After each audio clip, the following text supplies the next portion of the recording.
نحمده ونصلي على رسوله الكريم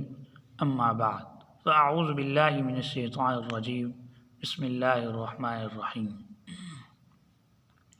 آج میں آپ لوگوں کے سامنے ایک ایسا عمل اور ایک ایسا کام بتانے لگا ہوں جس کو کرنے کی وجہ سے آدمی بہت ساری نیکیوں سے محروم ہو جاتا ہے، اور جو اس نے نیکیاں کمائی ہیں وہ ضائع کر بیٹھتا ہے، اور وہ نیکیاں اس سے ختم ہو جاتی ہیں اور ضائع ہو جاتی ہیں۔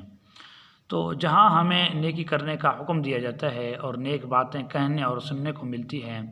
تو وہیں ہمیں اس بات کو بھی نہیں بھولنا چاہیے کہ وہ کون سا ایسا کام ہے جس کی وجہ سے ہماری کی ہوئی نیکیاں ختم ہو جاتی ہیں اور ضائع ہو جاتی ہیں۔ اس لیے کہ ایک حدیث کے اندر رسول اللہ صلی اللہ علیہ وسلم کا ارشاد کا مفہوم ہے۔ آپ صلی اللہ علیہ وسلم نے ارشاد فرمایا کہ حسد نیکیوں کو ایسے کھا جاتا ہے جیسے کہ آگ لکڑیوں کو کھا جاتی ہے۔ تو اس حدیث سے معلوم ہوا کہ حسد ہی ایک ایسی بیماری ہے جس کی وجہ سے آدمی کے کیے ہوئے اعمال کی وجہ سے جو اس کے نامہ اعمال میں نیکیاں لکھی گئی ہیں وہ سب ختم ہو جاتی ہیں اور ضائع ہو جاتی ہیں۔ تو وہ نماز جس کی وجہ سے اس نے نیکیاں حاصل کی ہیں، اسی طرح وہ روزہ جس کی وجہ سے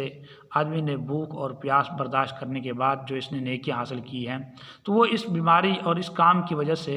وہ نیکیاں ضائع کر بیٹھتا ہے۔ اسی طرح وہ زکوٰۃ، وہ صدقات جو اس نے اپنی جیب سے خرچ کر کے نیکیاں حاصل کی ہے، وہ ان کو بھی ضائع کر کے بیٹھ جاتا ہے۔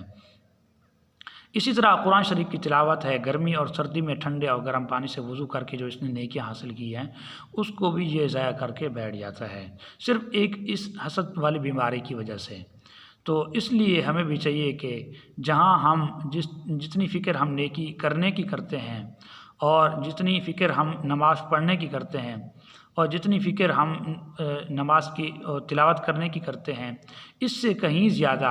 ہمیں اس بات کی فکر کرنی چاہیے کہ ہم کہیں کوئی ایسا کام تو نہیں کر رہے جس کی وجہ سے ہمارے کیے ہوئے اعمال اور ہماری کی ہوئی نیکیاں ختم ہو رہی ہیں۔ تو ان میں سے جہاں بہت سارے اعمال ہیں، بہت سارے ایسے کام ہیں جس کی وجہ سے نیکیاں ختم ہوتی ہیں، ان میں سے ایک کام حسد ہے،